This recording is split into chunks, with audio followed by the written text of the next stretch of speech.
Okay. Now the 50-50. We have the two best looking guys that we have running it. Steve Barsky. Okay.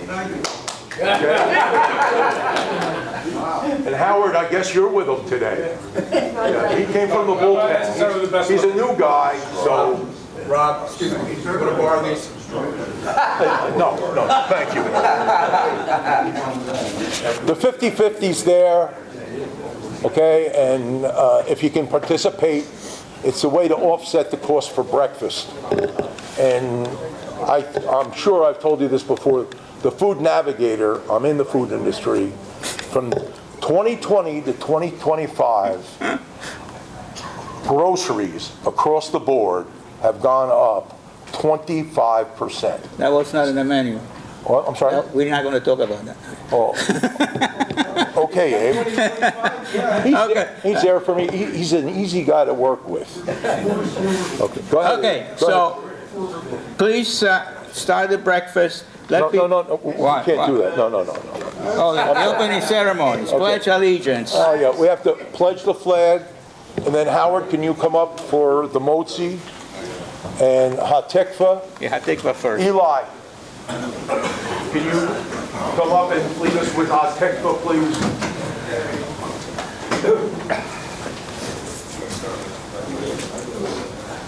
You got the voice. I pledge allegiance to the flag of the United States of America and to the republic for which it stands, one nation, under God, indivisible, with liberty and justice for all. Thank you. Okay. Eli's coming up with for Hatikva, the national anthem of the state of Israel. Oh, we have it too. Yeah. Say that so the light is on your face.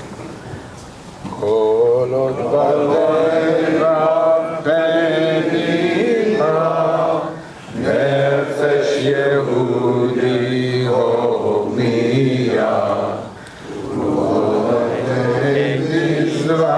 Kadima Ayin Lezion Sophia Od Lo Avda Tikvatenu Hatikva Bat Shamayim להיות החופשי בארצנו, ארץ ציון ירושלים. להיות החופשי בארצנו, ארץ ציון ירושלים. Thank you very much, Eli. Eli, I want you to know, we've been bringing things over to IDF. Now, Nelson and Mike Perloff have coordinated that. Eli he's the wheelman. So we've been able to do, Mike, a couple items that we've sent over? We'll be talking about it. We're going to do a power. Okay, good enough. Thanks, Eli. And now, Howard is going to lead us in Motzi. Please join me in Hamotzi. Baruch Atah Adonai Eloheinu melech haolam hamotzi lechem min haaretz. Amen. Guys, if you have a challenge going up to the table, go up. And our guests, please go up. Okay, guys, we're going to start now. Ed Stein is our programming member, a former president of the club. We'd like to introduce our guest.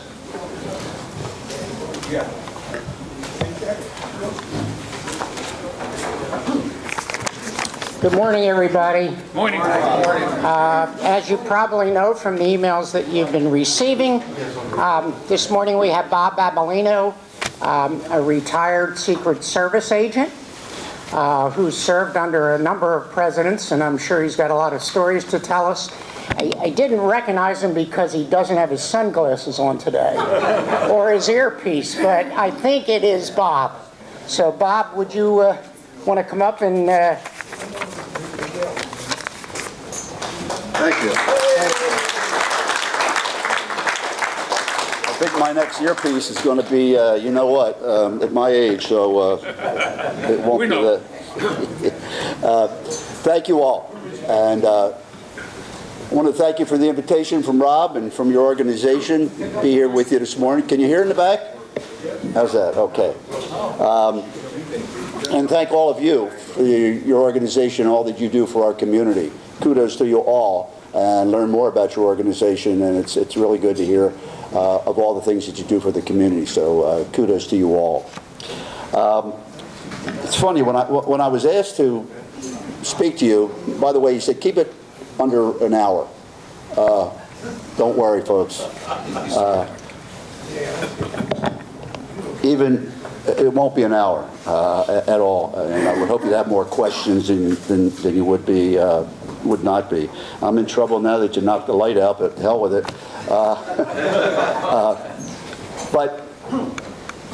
So I said to Rob, Rob, what do you want me to talk about here? I mean, I used to do a lot of public speaking on recruitment and in schools, etc. But I didn't do a whole lot of public speaking in that regard. He said, tell me about your experiences.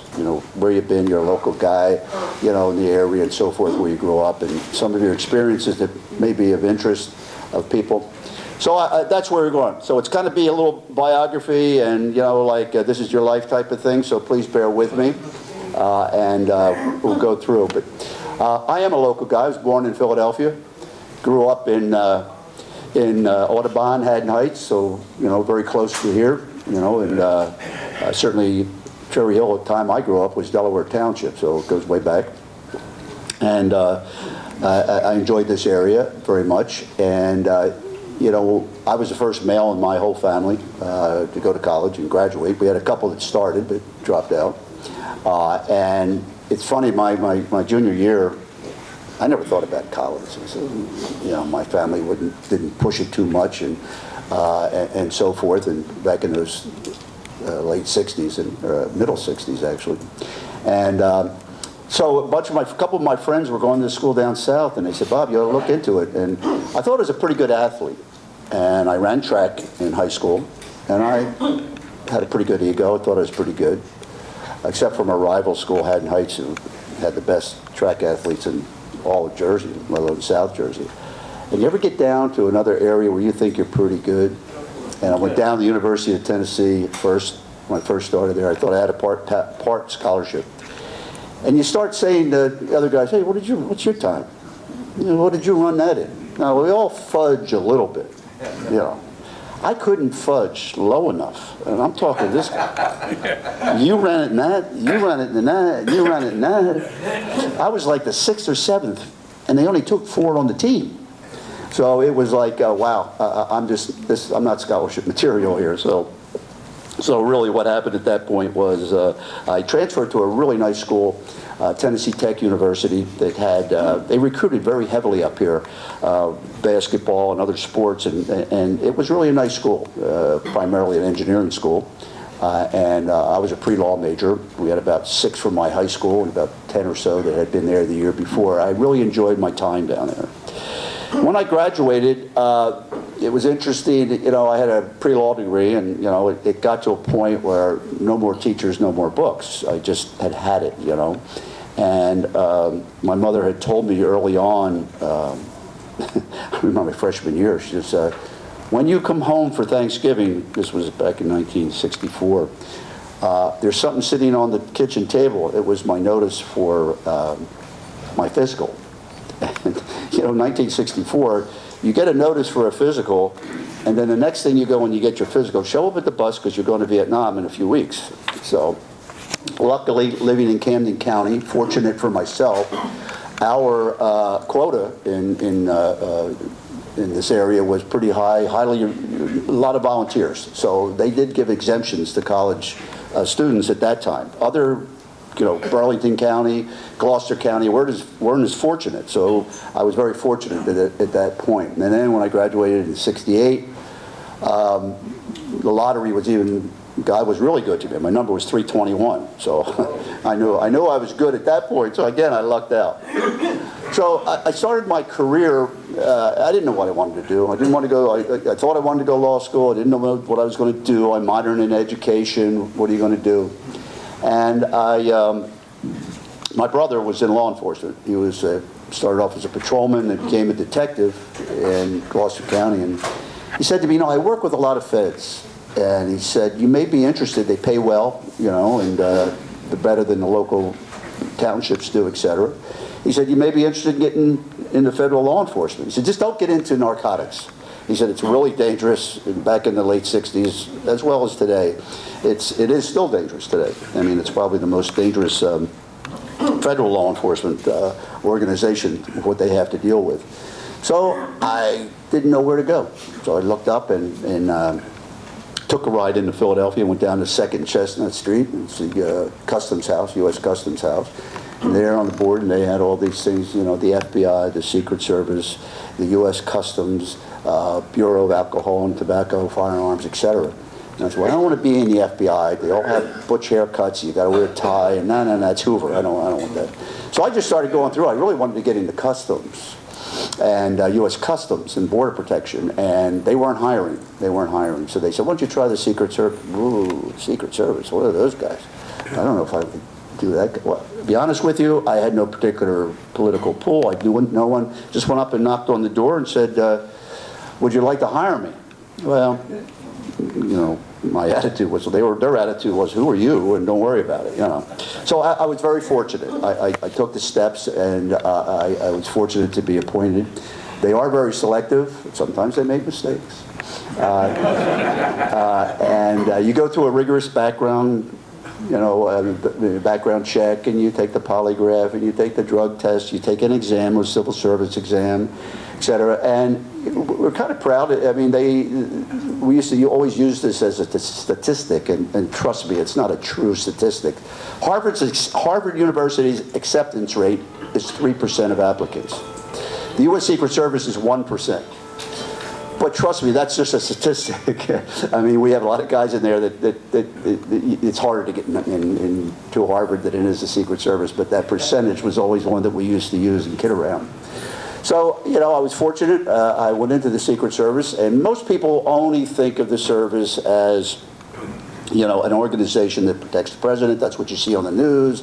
That's what you see, and so forth and so on.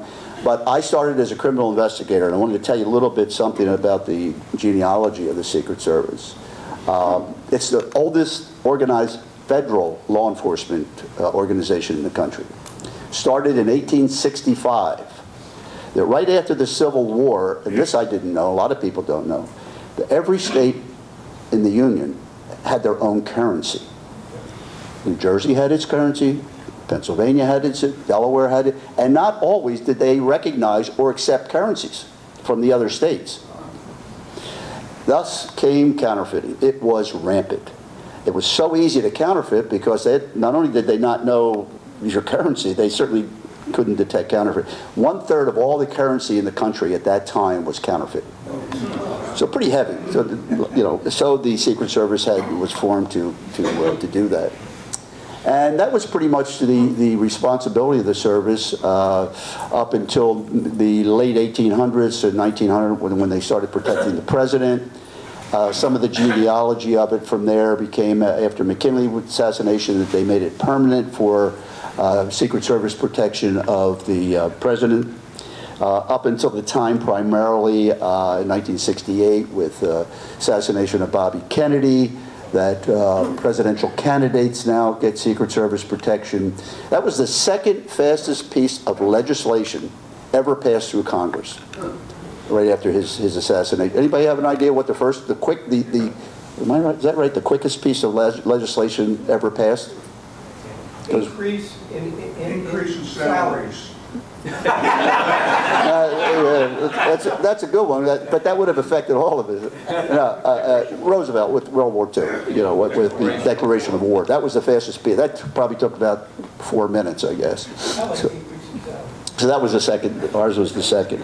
And then, it expanded a little bit to former presidents. At one point, they had legislation. They stopped it after 10 years. And then when Clinton came in, they reversed it again until their death. Families of former presidents, like this was an interesting one. People kept saying, well, what about, Jacqueline Kennedy? Well, once she remarried, she lost her protection, but her children had it up until the age of 16. So I knew some of the guys that were, even though they were living in Greece and wherever else back at that time. Some of the other more, we also had on the investigative side, which is more or less how I started, and most of my career was really in forgery of government bonds and treasury checks. Now you don't have treasury checks anymore. Social security checks, railroad retirement, you don't have it anymore because you have direct deposit. So, that's really cut down that dramatically. Now they have credit card fraud, they have wire, there's a lot of investigative responsibilities that have come about since the time I had left. So when I started, I ended up doing a lot of counterfeit investigations. My hair was down to about here, grew the beard, the Serpico look, et cetera, et cetera. Being Italian was quite easy to blend in. So I worked a lot of that, and I enjoyed it. It was almost like acting, when you work undercover, it's kind of like because you're a persona that, except when you take it home, it's not good. So, but part of your career was, I'll never forget, one time I arrested a guy, and we're going over the bridge from Jersey to Philly, and he says, "Your last name, you're Italian, aren't you?" I said, "Yeah." He says, "How could you do that to one of us?" This is the mentality we're dealing with. I turned to him, I said, "How can you do that to us?" Being a crook. That every crook has a vowel at the end of his name back then. So anyway, I really enjoyed that period of time, and I got transferred to Washington as part of a career move. And there is no similarity. Criminal investigation and physical protection, there's nothing that you learn. There's no synergy. They're nowhere near the same job. It's like a completely different job set. And so I got transferred down there, and my first assignment was with Henry Kissinger. Now, let me give you a little background of Henry Kissinger.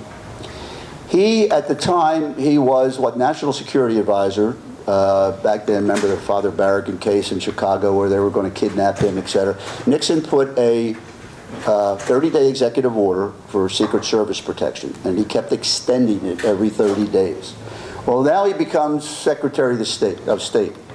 Well, they had their own security department.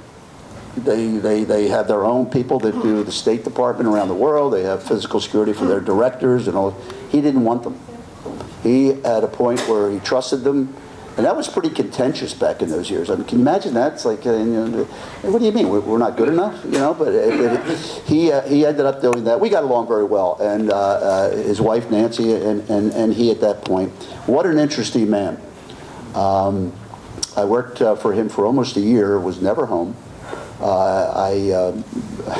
It's funny, by that time you get down to Washington, like I say, the hair was down to here, so that gets cut back, and everything else comes off. And, being with him, I was with him during this term. You may have heard the shuttle diplomacy. In the morning we're in Israel, in the afternoon we're in Egypt. Every day. It was constant. He's probably, in my opinion, the most, I guess not only recognizable, but probably the most accepted person for his validity on both sides, from the Arab world and, on the Israeli side. They really didn't have mistrust in him because he was pretty an honest person in his negotiations. And again, it's funny, the Israelis, I'm sure is there anyone here that has not, during their career, your life, you've all been to Israel, right? So as part of birthright, etc. It's so westernized. It's like going to New York City. I mean, to be honest with you, if you go to Tel Aviv and the rest, so it's not a big culture change in that regard. But when you go to Egypt, it is. Now, back in those years, again, dark skin. I'm out in the sun for half an hour. They didn't know if I was a Jew or an Arab. So when I get off the plane in Israel, it's fine. I mean, it's just they have relatives. It's no problem. You go over to Egypt. They look at you like this. What are you? What are you? Very standoffish, et cetera. So, but it was interesting. To me, it was a job. I'll be quite honest. It was just like, what time's my shift over? God almighty, another day. What time do I get off duty, et cetera, et cetera. But being with him and understanding his role. A lot of people said, oh, it was a big egotistical thing and he was a power-hungry person. He was good, folks. I got to tell you, he was good. If you had a team, I wouldn't want this job as president, but if I ever had to have a cabinet and pick him, number one if he was still alive, because he was that good. He knew how to negotiate, he knew how to compromise, he knew how to bring sides together. He's probably, he was excellent in that regard. And he had a sense of humor. It was very difficult for me to understand him. I'll be honest with you, I was with him for a long time before I got promoted over to the White House. And I said, wow, what'd you say, Mr. Secretary? And he'd look at you like this. And, you couldn't really, almost couldn't keep to his level of intelligence because he was up there. I was in Russia with him at one time. I did an advance, kind of interesting, to Russia in 1972. And at that time, the State Department briefed us. The Canadian hockey team had just been there, and they lost to the Russians. And they said, your rooms are going to be bugged, so be careful what you say and what you do. Like we do, trust me, national secrets. I heard things that went, or I could care what I heard. I didn't really care. My badge said I'm worthy of trust and confidence. I still didn't know I didn't really care what they were talking about. I certainly couldn't impart any intelligence information to the other side. So I get off the plane. It's a long ride to Moscow from Washington, and I'll never forget this. And I get met by my Russian counterpart. Pronounced my name better than they do here, Babilino. Yes, sir. I'm such and such, and he said, I'll be your counterpart here. And our government, it's got the FBI, it's got the Secret Service, it's got the CIA, we're all departmentalized. Everybody's got a different. In Russia, it's called the KGB. They're everything. They're the CIA. They're the military. They're the secret. They're everything. So it's real, and they're all militarily ranked. Because it's a military post. So they said to us, they briefed us, the State Department. This is what it's going to be, and so. We told them my firearm was left in my suitcase, and we had an understanding with the Russians and with us. It's obviously illegal to do it, but we had an understanding when you come here, you can have it, and we go over there, they allow us to have it. So it was going through their customs and so forth, and he was explaining the procedure, and I said, that's fine. And there was three of us, and he said, turned to me, he said, what's your rank? So I had already kind of worked this out, and I said, I said, there's agent such and such, we're all majors. I didn't want to make myself too low, yet I wasn't going to make myself too high either. I said, my supervisor is a colonel, and I said, now, by the way, when the secretary gets here next week, the head of our detail is a general. I figured I'm going to make it good, you know what I mean? So, and of course, we're GS ranked, that was our ranking. And he went like this, he goes, so I must have hit about what they were, So, an interesting person, and, our rooms were bugged. I knew they were because when we would get off, we were doing the advance, I went into the Kremlin, an interesting place. It looks better on the outside than it did on the inside. Trust me, it was from the 1950s inside, paint peeling off and so forth. And I know our rooms were bugged. Well, two things. Number one, I was there for a week and a half, and all of a sudden I went in my suitcase looking for my underwear to change. It was gone. I'm talking about soiled and new. And they told us, don't, just go to the, whatever, I don't know if you'd call it a concierge, but each floor had a woman there that, you give your key to, etc. They would take your stuff and they would do your clothes. No, they didn't ask you. They just took it and cleaned it. And they actually physically sewed a tag in there. You know how you get them today at the cleaners, a little thing, you just pull it off and it breaks, that little piece of paper. No, this was sewed into my underwear. And I said, wow. And then we used to come back after shift or after a day's work of doing some of the advances for there. And what did we do? Hey, we drank. I'll be honest with you. Our little refrigerators in the room had some beer and so forth. So we'd sit there, 4 or 5 or something. And one day it was gone. We said, what the hell? Maybe we can go down to the bar if we want. Came back the next day, full. I mean, the door was open. You couldn't even close the door. They just packed it with all kind of beer, liquor, and so forth. So, again, it was common to be bugged. What we would have said, what they could, it wouldn't have been of any consequence.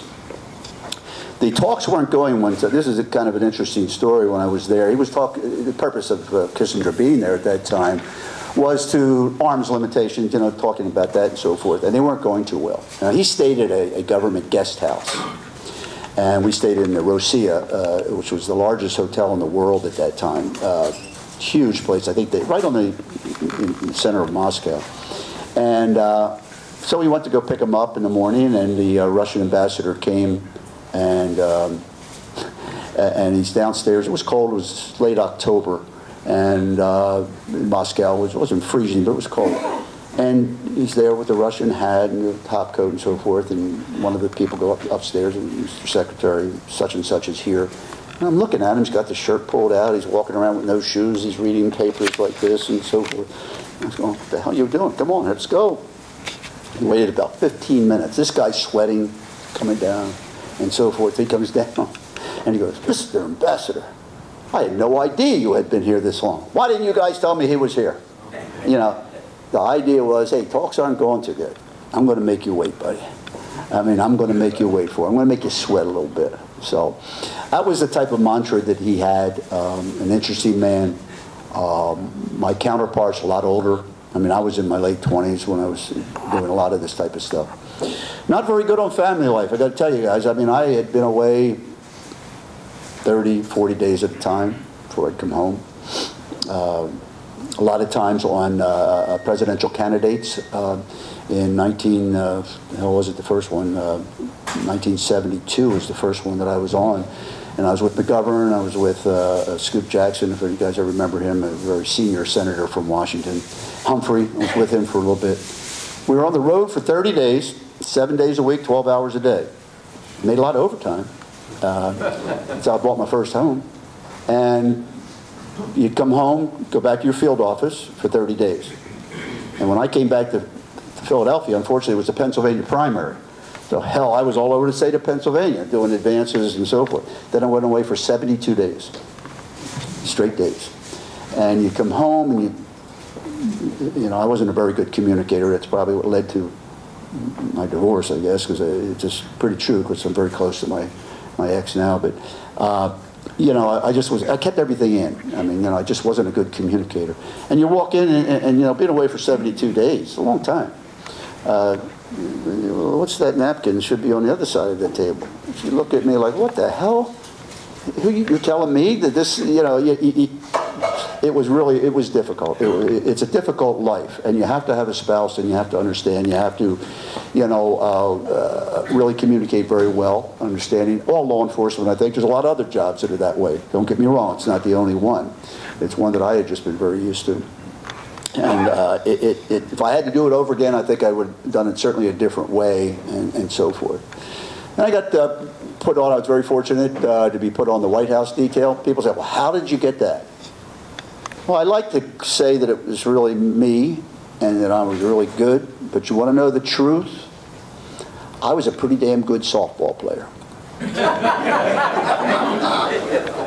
We had a White House softball team. And you know, we played the other federal agencies. And my partner from Philly, who was on the detail, said to me, Bob, can you play? I said, oh, I'm good. I said, I pitch. That we could use you. So they took me off the Kissinger detail, put me on the White House detail. Here I am with the President of the United States, Gerald Ford. And I was a pitcher.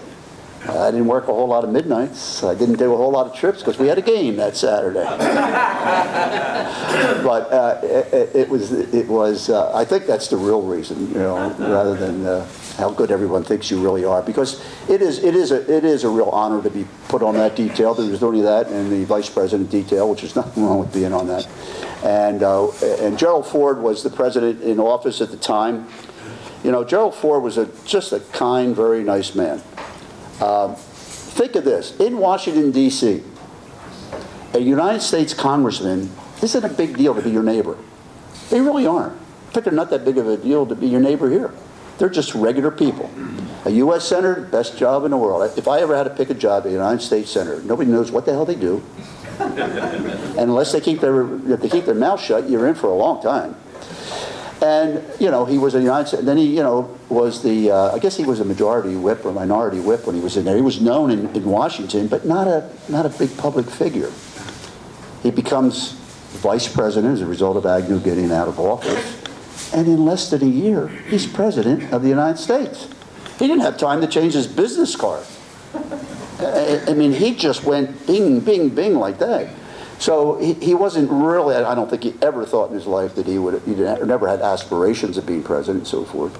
And so his family was brought up almost normally, you know, whereas the Eisenhower daughters, or the Nixon girls brought up from the 50s, as vice president. And so they were always in the limelight, always brought up in that kind of mantra. Totally different than Nixon. Totally different personality. Nixon was very paranoid. Paranoid of the press, paranoid of everyone. Really, a very intelligent man. People ask me a lot of times, all right, what's the real truth about Watergate? Like I really knew. But, I mean, think about this, folks. I mean, most of you guys are probably around my age, 45. And you remember back in Watergate what happened. He had, two of his honchos, which I never liked at all, Haldeman and Ehrlichman, were two guys that were his big staff members. He, I think, just went out and said, I want to win. Do what you got to do. Bye. Well, they're the ones that orchestrated, obviously, Watergate and all that. I really, honestly do not think the president knew of Watergate. What I do think and do believe, it was the cover-up. And where I think he screwed up, because I think he thought he could get beyond the press, was to do what he did, and I think he knew of the cover-up. What he should have done was just say, hey guys, you screwed up, like everyone else. Who goes to jail? Not the guy who really orchestrated it, but all the minions. So that was a very, very big mistake, and that was, people say, well, geez, Ford pardoned him. If you know the ego of these people, it was worse than going into jail for 10 years to have to resign from office, especially him, if you understand the way he came through. Vice president under Eisenhower, loses an election to Kennedy, loses an election for governor, I think, out in California, then bounces back, becomes president. Hey, the head's out here, and to have to resign, the presidency like he did, to me, personally, I think that was enough. But, so Gerald Ford's president, and like I say, a nice guy, and I was on his family. In fact, his daughter married one of our guys, Susan, years later. And so a real nice guy, and being at the White House, how many were in the military here? How many served post, stood a post? You know what I'm talking about, standing a post wherever it is in the military. Well, when you're at the White House, guys, it's standing post. If you're not doing it in advance, if you're not on the road, you're at the White House, you're going from post to post. It's like being in the military. In the White House, there are probably 5 or 6 different posts. And at night, midnight shift, when they're all sleeping, you're counting tiles till your next guy comes and pushes you and you go to the next post. Boring, very, very boring. And I was there Thanksgiving, and my folks and family had moved to Florida, and talking to my aunt, happy Thanksgiving. Oh, Bob's at the White House, it's Thanksgiving. Isn't that wonderful? I said, Aunt, he's upstairs having a bird. I'm eating out of a Mackey machine. I mean, or a brown bag. Your sandwich on your lunch break is a sandwich, I'd say so. And his family was nice. And again, the Ford family was very, very nice. I was involved with him on an assassination attempt. Gerald Ford had 2 assassination attempts during his tenure. The first one was Squeaky Fromm from the Manson Group out in San Francisco. I was not on the shift that day. I was off. The gun misfired and so forth. 2 weeks later, we have a trip going to California.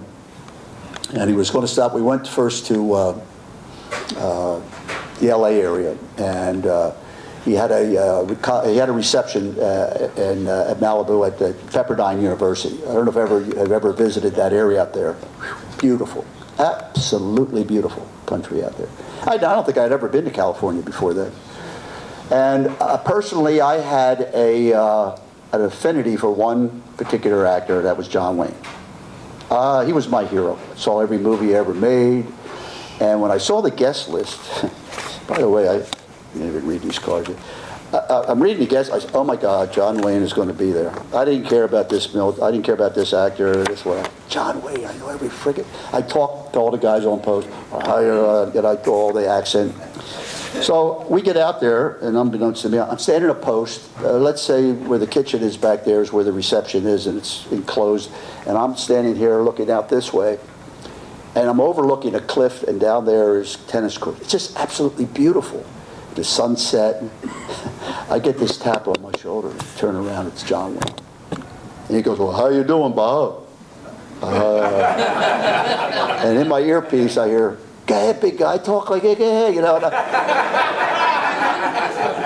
I I was, the only time I was ever awestruck, really, honestly, and it was really something, and the guys had gone up to him and say, Mr. Wayne, one of our guys is one of your big fans, would you say hello?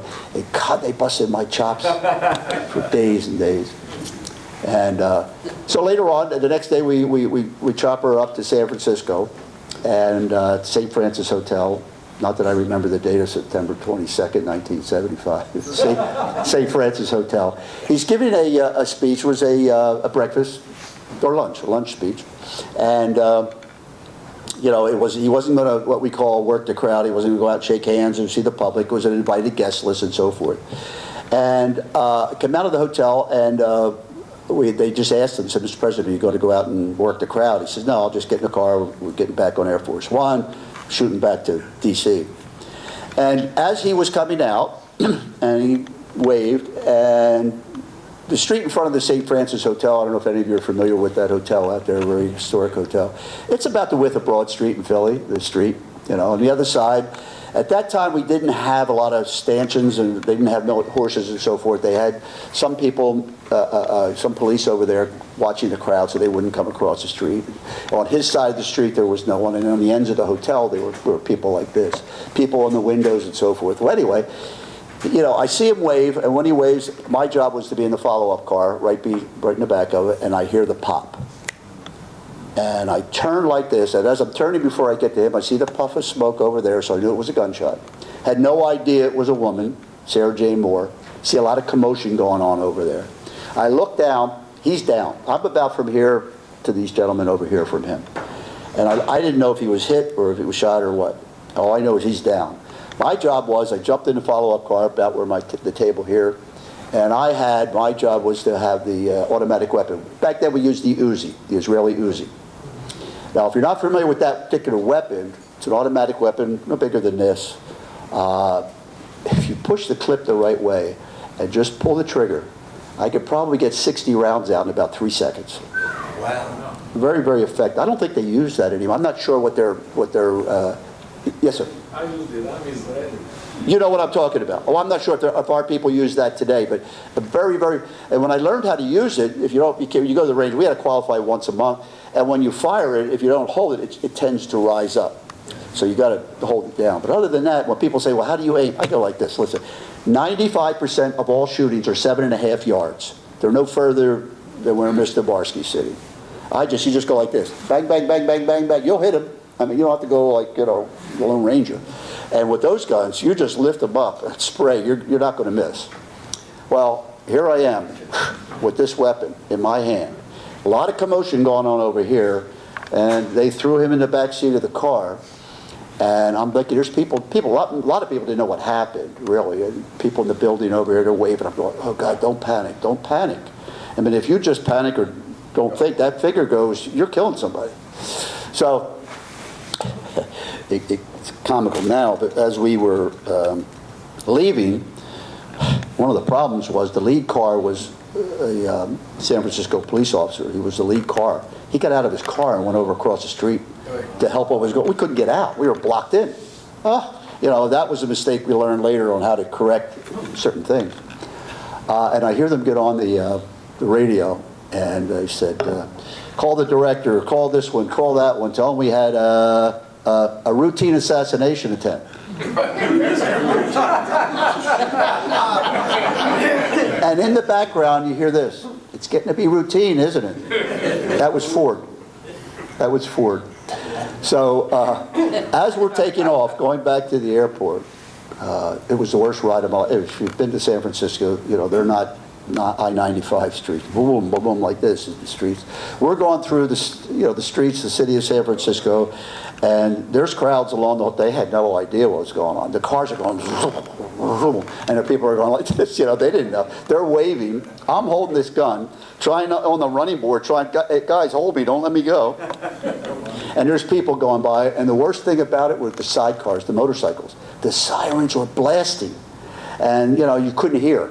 And so again, things that you learn as a result of experiences you have.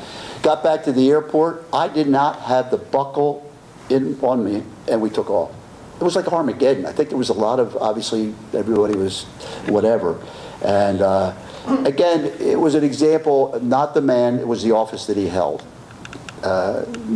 Nobody disliked Gerald Ford. It was the office that he held. And that's usually what happens with assassination attempts of political leaders, et cetera. It's very, very common. And that was the first time a shot had been fired at a president since Kennedy. And the next time, of course, it happened was with Reagan.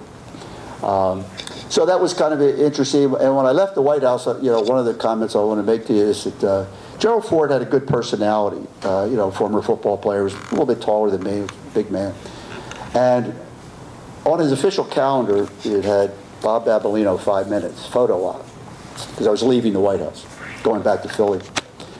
And he's, you go in and there's the White House photographer, and there's me and the President of the United States. So we're standing there, and he says, "Oh, Bob, where are you going?" So I'm going back. He didn't know my last name. He was very good. He'd say good morning to everybody. He knew the gardener. He knew this. Good morning, Joe. But Nixon had no idea who we were. And he shakes your hand, and you hear the photographer taking these candid shots and so forth. So after about maybe 15 seconds, we're both. What are we going to talk about here? I mean, I'm not going to ask him what's going on around the world. Well, we're like fumbling, both of us, for conversation. I'm looking. I got 3 more minutes here, sir. Come on. So he said to me, "Well, why are you going back?" Because a lot of guys made a career. A lot of the guys out of the southern states of the Secret Service, they don't have much criminal investigative work down there. They didn't have a lot of counterfeiting. They didn't have a lot of that kind of crime. So they'd like to make a career out of protection. So they would stay in Washington their whole career. And so he said, "Well, why are you going back?" I said, "Oh, this is my chance." And I said, "Well, to tell you the truth, Mr. President, you're a little dangerous to be around." His jaw dropped. The click, and I said in less than a second, I was only kidding, sir. But a true story. And you could never do that with other people, but you could. So that experience went, and it was a really great experience for me. I'm very glad that I was able to do that. But quite honestly, I enjoyed the criminal work much more. I had another assignment that might have been interest with you, and it was with Ronald Reagan. The president, again, as I mentioned, could give executive order to have Secret Service protection put on someone for any particular reason that he wanted. Reagan was governor of California at the time. He had flirted with running for president before and dropped that early on. And I think Nixon was getting him ready for international affairs. And California, by the way, it still may be, they have the 20th largest economy in the world. A very large economy in the state of California does. So he had a trip going to Southeast Asia. This 1970, actually I guess it was 75, the same year.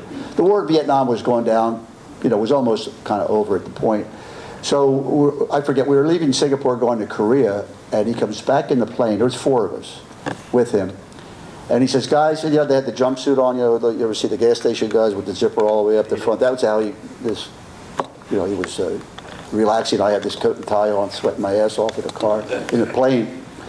And he says, "Guys, I have to make an unscheduled stop to South Vietnam." Now, right away, I could hear my mother's voice. "Whoa, Bob, you're going to Vietnam." And I got it. Like I say, suit and tie on. Our weapon was a .352 Magnum. I had 6 shots here, a couple bullets over. Now the war was winding down at that time, but it wasn't over. And I'm thinking to myself, "Holy cripe!" Well, he said, "Listen, I got a press conference in Da Nang at the airport, and I'm going to go over to the presidential palace, and I'll do anything you want security-wise, but I have to make this stop, and then we'll go on to Korea the next day." Well, it made you feel pretty good. At least he's not going to go out and go shake hands with the troops on the front lines and that type of thing, so I was a little glad of that. He turned around, and on his back, I guess I can use this kind of paper, he had with a piece of tape a bullseye drawn. Just cracked us up.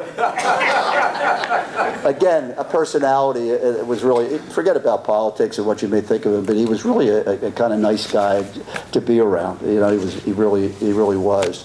And we corresponded, not personally. I used to get Christmas cards. Trust me, it was from the staff for years afterwards, and so forth. And so we land in Vietnam. Now, this is about a 6-7 hour plane ride. And I was tired. The eyelids never dropped. I was awake the whole time. I'm not sleeping on this one.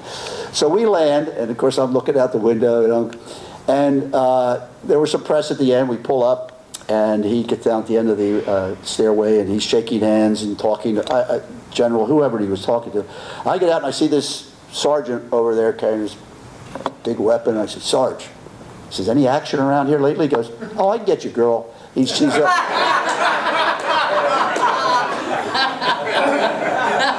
I said, "It's a true story." I said, no.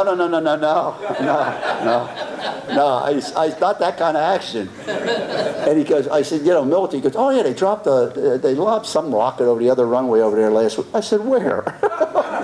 "They lobbed a rocket over here." I don't think it was publicized. It wasn't publicized, you know, that he was going to be there or such. And I'm looking around, and I see these, you know, the women there. Everybody that was Vietnamese that worked on the air base, I'm thinking it's carrying a grenade and it's after me. You know, I wanted to have I wanted to have a uniform on. I'm wearing a coat and tie. Who am I? You know. So he goes into the hangar to have this press conference. And I'm looking at the aircraft, all bullet ridden. You know, you get a sense of what has been going on, what had gone on before. He does this thing, and now we get on a chopper. We're going to the Presidential Palace. The Presidential Palace, if you don't know, had been under fire since the French were in Vietnam.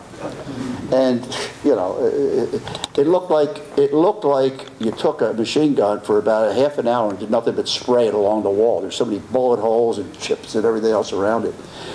And we're riding in the chopper. And again, I was not in the military, so I wasn't very used to this. We're flying at tree level in this helicopter, and I'm going to the pilot. I'm figuring there's a guy in a tree waiting to go by. It's going to clip us, you know. And he goes, "Mm-mm." You know, obviously the higher you are, the bigger the target you are. So we get in there, and it was we were probably, if I was to guess, 3, 4, 5, maybe 6 miles from the front line, 4 or 5 miles, whatever it was. So we really weren't that close. And the war was winding down, but it was still there. Trust me, guys, it was still going on. He was very much a pleasurable man to be around as well. His wife, Nancy, was tough to be with, but he was a pleasure, etc.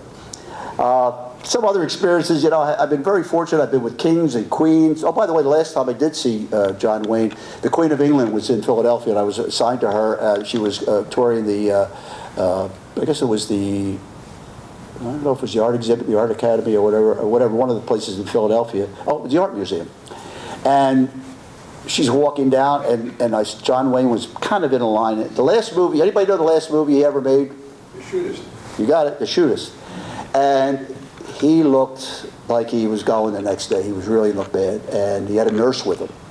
And I looked at him. You never see somebody who was kind of like an idol, and when they were young and virile, and all of a sudden, wow, he looks bad. I didn't want to have that as my last memory. I didn't go up to him because he whatever. But I've been very fortunate, like I say, kings and queens, prime ministers. I've been all over the world. I probably, as I look back now, wouldn't have changed a lot of things in that regard. When I left the service, I was fortunate enough, and by the way, somebody just go like this, "That's enough, I'm tired of you guys talking." You know, I was with the National Basketball Association. And Larry O'Brien, anybody remember who Larry O'Brien was, head of the Democratic Party? He became the commissioner of the NBA when he got out of politics. And my boss in the Philly office was a guy by the name of Mike Weinstein. My mentor, greatest guy I ever worked for. He came back to me and said, "Hey, Bob," and he knew Larry O'Brien because he was in Minnesota the Humphrey years, so he knew him. And he said, "Larry O'Brien is the head of," okay, and he said, "he's looking for director of security there." He said, "They got a lot of drugs in the NBA. It's really tough." And I'm going around a couple of the guys and so forth to see if they'd have any interest in, you know, interviewing for it. So I said, what the hell? My marriage was not going good. I thought maybe this you know, kind of settle you down. You're in a job 9 to 5, you know, no weekends, you know, that kind of thing. So I go on interview with it and so forth. And don't forget, I was under government service, so I had to structure what your pay was, et cetera, et cetera. And I look at this package, and I had a 10-year contract. And he said, you're going to work with the 76ers. He said, you're going to be with them. And I saw this, I said, Mr. O'Brien, you mean I can get this kind of money and not get arrested? And he fell off the chair laughing. I had no idea what private industry had paid. I mean, quite different than government service. Now they're much closer, you know. So I took the job, and you know, he went with the 76ers. The owner was a local, Irv Kozloff. Everybody ever hear of Irv? Yeah. Kozloff? Sure. Nicest, one of the nicest gentlemen if I ever had what a gentleman. What a gentleman, he and his wife. Lived here in Cherry Hill. Used to play golf with him over at Woodcrest. And his son, Ted, I'm not sure what his son's name was. His whole idea, Irv owned what, Roosevelt Paper Company? I think he owned a paper company.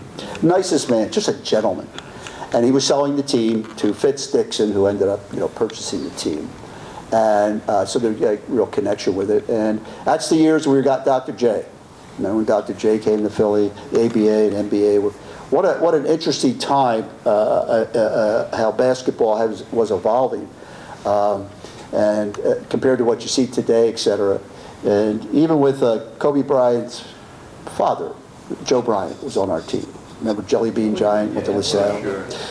A good ball player, but he sat the bed. Came to me one time. I didn't know a whole lot about the ins and outs of basketball. And, you know, you watch guys going up and down. And he said to me, just watch the game the last 2 minutes. I said, what do you mean? He said, just watch the last 2 minutes of the game. We could be down 10 points. That's when you see basketball. That's when they really play, you know, because they know they can score at will almost. Anybody can. So that's really watch the game. We had an interesting team back there. Dr. J, George McGinnis, Mo Cheeks. Who else did we have? Henry Bibby, you know, Caldwell Jones. You know, we had some real, and the first year I was with the club, we played, Gene Shue was the coach. We played Portland. Who was the center? What's his name? Walton. We play it. We win the first 2 games at home. I turned to Fitz. I said, Fitz, I'm a size 11 ring.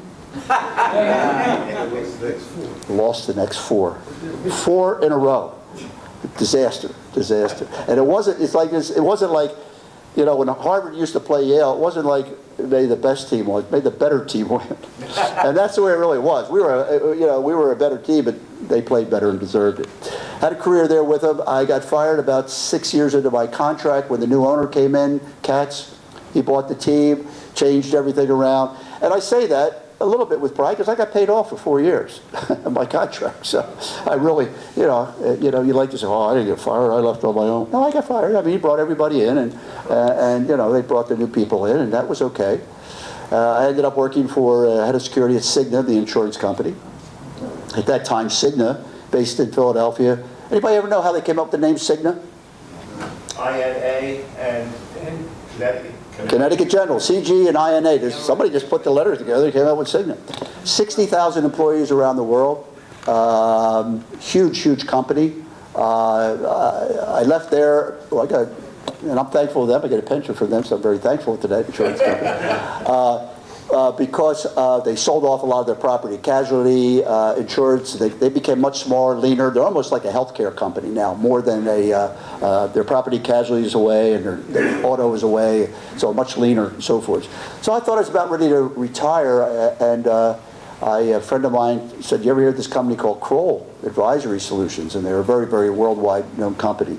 So I worked for them for a while, and I hired a community in New York from Jersey and so forth. So I've been very fortunate. So I still do some work. I can't do cold turkey. I still do a lot of consulting. I enjoyed this career that I have. And does anybody have any questions? Because I don't want to. That's what I said. Yeah, please. Yes, sir. Is it true that you were obligated to take a bullet if you had to protect the president? Well, let me put it to you this way. Rather than a bullet, when I took my oath, it was understood that you would have to give your life if necessary to protect the person you're with.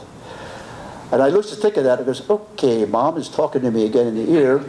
But I thought about a bullet, it's not going to happen. Although you could see when Reagan got shot, the one agent who did take a bullet, it's highly unlikely that you would, have a bullet, that they'd be that close. A knife, something else, could very well. But yes, to answer your question, that our life would be necessary. Now, I'm going to tell you something that was a problem.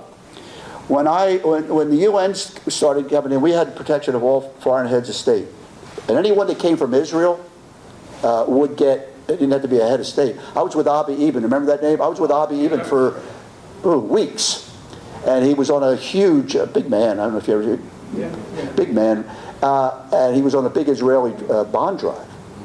And I used to say, Israeli, why are we going to buy Israel? Let me tell you something, folks. I didn't realize their yield was better than ours. And guess what? It was backed by us. You didn't have a better damn investment than an Israeli bond, and that may be the way it is today. So, there was an Arafat, being the head of the Palestinian state at that time, as they called him, he had a detail.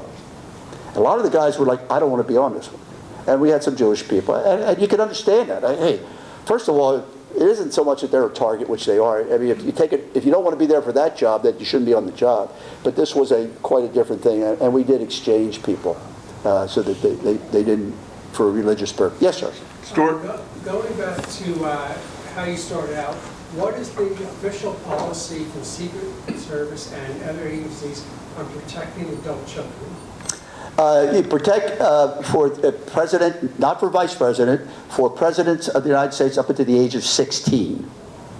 And like the Kennedy kids had when it was with Arafat overseas, they had it. And the Carters, Carter signed off on it, by the way, after he got out of office. You can, and so did Nixon before he died. He said, I don't want them anymore. Because it's $1 million a month, believe it or not, to protect these people. Steve? What was the story of Truman and the Secret Service? I've read that after he left office, he never had Secret Service. He refused it.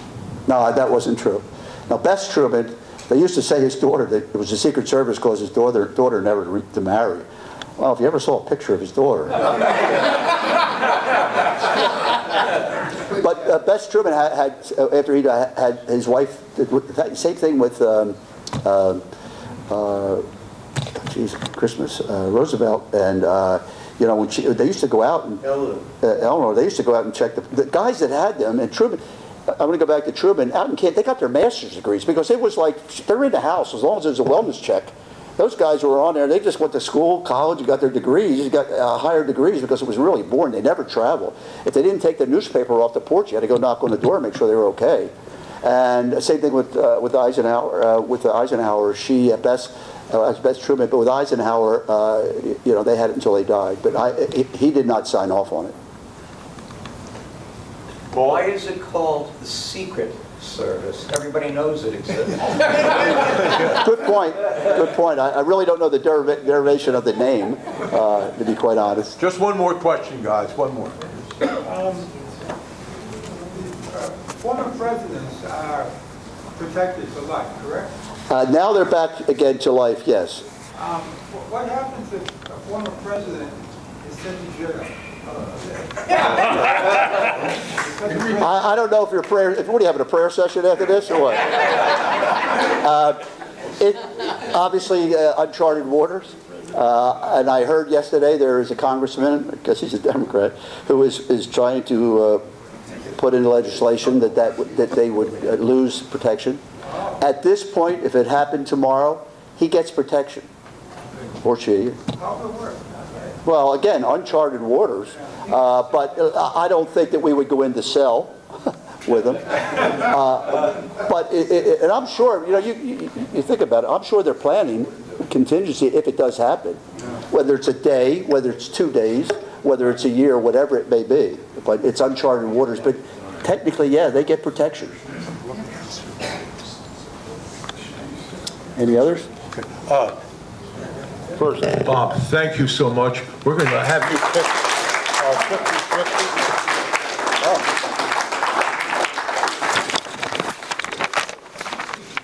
50-50. Okay, this is an knowledge of your speech and also a year membership in the club. You're getting a year membership in the club. Great. Thank you so much. Okay. All right, we just want to take a quick picture, and you'll pick our 50-50. Bob, thank you. Rob, announce the Stillwater program. Yeah, please stay, Yes, of okay? We course. got more stuff. Oh, they stick together. Okay. Okay, we have 264010.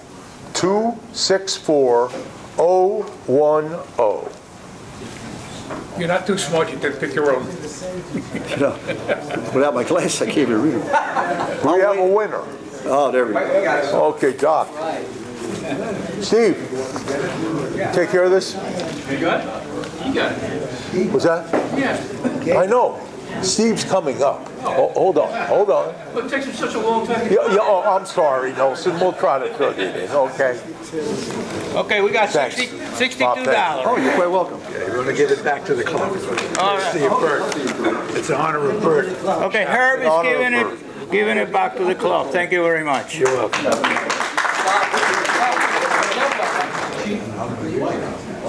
Okay, you just have a 5-minute presentation by Paralof. Please just sit tight for a while. Well, that was a fantastic presentation. Thank you very much, Bob. Yeah, Bob.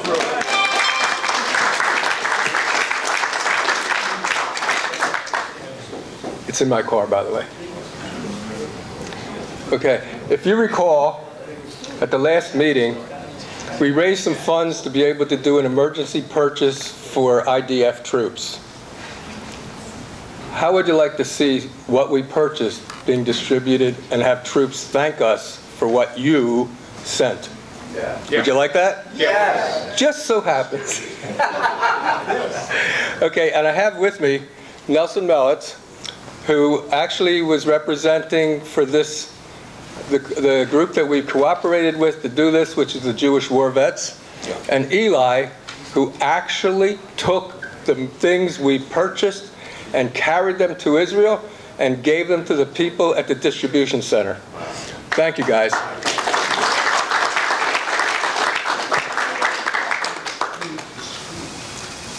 Okay, Nelson, would you tell everyone about this? Turn off the lights, please. Lights. Action. Yeah, if you would, no, leave the back light on a little bit. I don't know what's happening in the back of the room unless I see the light on. Well, okay, if you listen to the legacy news on TV right now, you would assume that Israel started the war on October 7th. We know Hamas, terrorist organization, attacked Israel, brutally murdered at least 1,200 Israelis, and the fact is about 1,900 Israelis were killed at that time. New numbers coming out.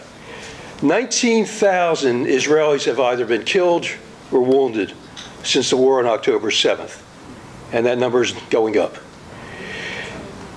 We do a lot of great things in this organization. This is the second shipment that we've had going to the IDF, and we're going to continue doing this. Like I said, the war is going to continue. What we could do in the future, we have to think about it, but we have to do something. Thank you. What is it? Next slide, please. How about this slide? Well, it's us standing there taking a picture in Mike's house of tourniquets, T-shirts, and they've all been received nicely through Eli. He carried them. I'm surprised he got through customs with that stuff, but he did, and he delivered them. So thank you, Eli, again for doing that. Thank you, Nelson. Eli? Now, this was Eli delivering to the person in charge of the distribution center. Eli? Yeah, to switch the... Okay. So, thanks to Mike, he got in touch with somebody that does these distributions, and we talked on the phone, I made an arrangement, and she lives not far from where my parents used to live. I know the street very well, and she told me where she lives, and the person that I stayed with, we drove over, we met her, and that's when I'm doing the delivery, and I made sure I wear the shirt.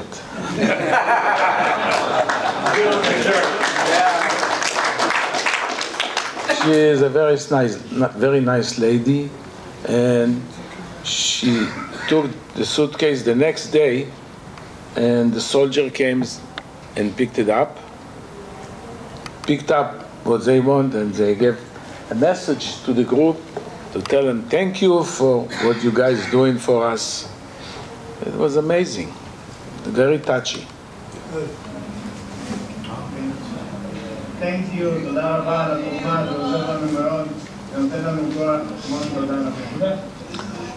They said, you don't know what it does for us. It gives us a lot of power to continue what we're doing. Thank you. Thanks to you guys. Now, what we gave them was tourniquets. Now, for those of you who were in the U.S. Army, it's not at all like in Israel. If somebody needs something in Israel, in their unit, they just, or say here, they tell their logistics officer for their unit, and they get it. It doesn't quite happen that way in Israel. Why? Look, they look like us, they sound like us, but they do not perceive or process like we do. It's very, very different. Ask an Israeli to explain it further, okay? So, we have done things like purchase bulletproof vests.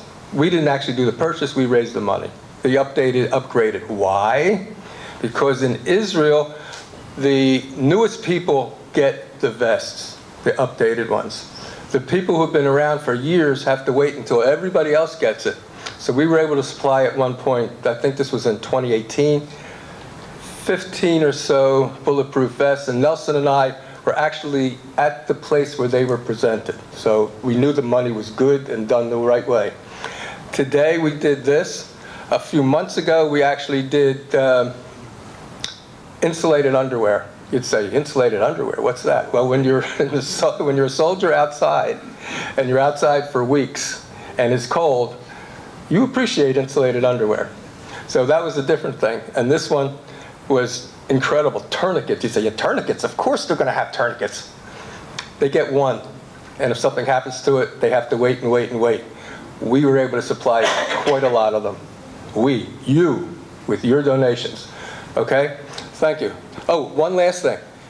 The last plane that was allowed to leave the airport, when he came home, he was on it while the attack was going, just about in process. Thank you.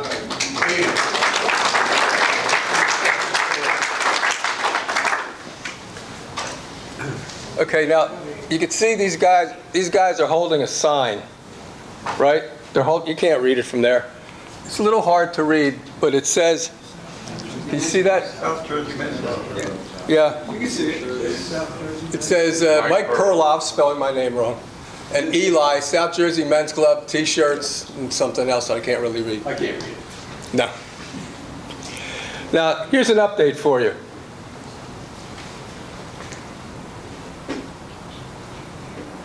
Got it? Yeah.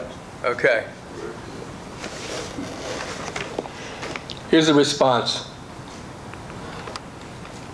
Kind of scary in a way.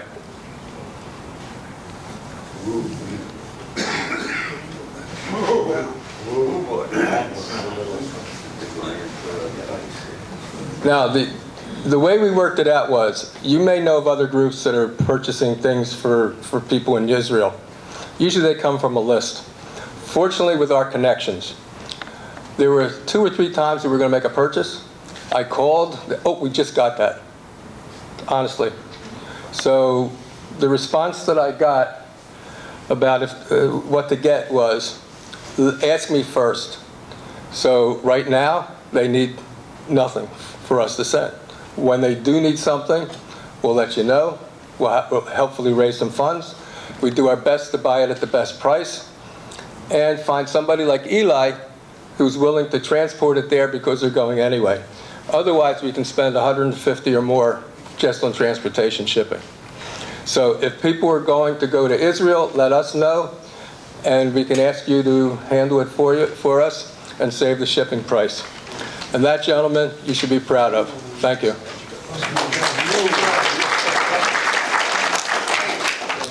I just want to let everybody know that when I got the extra suitcase and I went to the checkpoint where the Israelis are checking you and they see my Israeli passport, and I said, this suitcase is for the soldiers, I got stamped right away. And I didn't have to pay for the suitcase even. Wow. Right. Okay. Picnic. Okay, our next picnic, which is the fourth one, is June 9th at the Red Bank Battlefield Park. Our speaker again will be Dr. Jennifer Janofsky. She spoke to us last year, and she's the curator of the park. She said there's going to be an active dig on while we're there June 9th, and that we're welcome to observe it and ask questions. They're looking for the remains of the Hessian soldiers that died there during the Revolutionary War. It's $10 per person. Money goes to Stan, okay? And I'll be sending out a flyer through Randy with addresses and ways of paying for it. But encourage you to get involved and join us for that event. It's always a good time. One other final quick thing. The NFL draft is this week. Our South Jersey Men's Club Fantasy Football League draft is the last weekend in August. If you're interested in more information about getting involved with our league's fantasy football, I'm the one to speak to. Thank you.